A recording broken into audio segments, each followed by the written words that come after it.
নমস্কার বন্ধুরা, আমি সঙ্গীতা আপনাদের সকলকে স্বাগত জানাই। আজকে আমি বানাতে চলেছি চিংড়ি মাছ দিয়ে লাল শাকের একটা রেসিপি।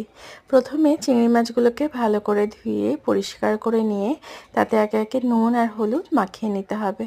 তারপর কড়াইতে সর্ষের তেল গরম করে চিংড়ি মাছগুলোকে দিয়ে ভালো করে নেড়েচেড়ে উল্টে পাল্টে ফ্রাই করে নিতে হবে।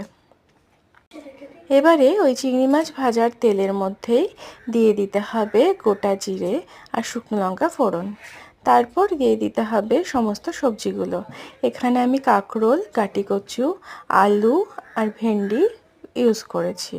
সব সবজিগুলোকে দিয়ে ভালো করে নাড়াচাড়া করে ভাজা ভাজা করে নিয়ে তার মধ্যে দিয়ে দিতে হবে রসুন বাটা। রসুন বাটা দিয়ে খানিকক্ষণ নাড়াচাড়া করে তার মধ্যে দিয়ে দিতে হবে নুন, হলুদ দিয়ে খানিকক্ষণ নাড়াচাড়া করে তার মধ্যে দিয়ে দিতে হবে কতগুলো ছোট ছোট করে কেটে রাখা কাঁচা লঙ্কা। কাঁচা লঙ্কাগুলো দিয়ে খানিকক্ষণ নাড়াচাড়া করে নিয়ে তার মধ্যে চিংড়ি মাছ ভাজাগুলোকে দিয়ে দিতে হবে। চিংড়ি মাছ ভাজাগুলোকে দিয়ে খানিকক্ষণ নাড়াচাড়া করে নিয়ে তার মধ্যে আবারও দিয়ে দিতে হবে লাল শাকগুলো। লাল শাকগুলো দিয়ে বেশ খানিকক্ষণ ঢাকা চাপা দিয়ে রান্না করতে হবে। তারপর তার মধ্যে অ্যাড করে দিতে হবে একটু ঝাল ঝাল খাওয়ার জন্য লঙ্কার গুঁড়ো।